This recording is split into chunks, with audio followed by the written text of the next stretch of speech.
मी आहे सध्या मक्काच्या शेतामध्ये आणि या ठिकाणी तुम्ही पाहू शकता की ॲडव्हांटा कंपनीचा PAC 741 ह्या वाणाची त्यामध्ये लागवड केलेली आहे.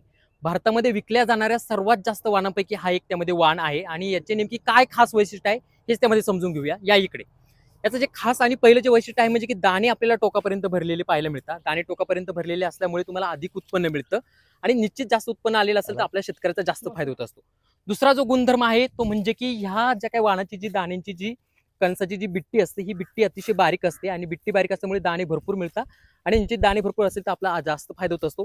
तिसरा जो गुणधर्म आहे हे दाण्याला जे कुठे जर तुम्ही पाहत असाल तर कुठेही त्यामध्ये खड्डा नसतो. खड्डा नसल्यामुळे काय होतं की याच्यामध्ये स्टारचं प्रमाण जास्त असतं. स्टारचं प्रमाण जास्त असल्यामुळे आपल्याला इथेनॉल त्यामध्ये जास्त मिळतं आणि निश्चित पोल्ट्री क्षेत्रासाठी ह्या मक्काची त्यामध्ये जास्त मागणी आपल्याला पाहायला मिळते आणि दाण्यांचा रंग सुद्धा या ठिकाणी तुम्ही पाहू शकता आकर्षक नारंगी रंग मिळतो. याच्यामुळे तुम्हाला बाजारभाव सुद्धा जास्त पाहायला मिळत असतात. येणाऱ्या सीझनमध्ये जर तुम्ही मक्का लावण्याचा विचार जर करणार असाल तर ॲडव्हांटा कंपनीचा PAC 741 ह्या वाणाला नक्की प्राधान्य द्या आणि हा वाण त्यामध्ये नक्की लावा. धन्यवाद.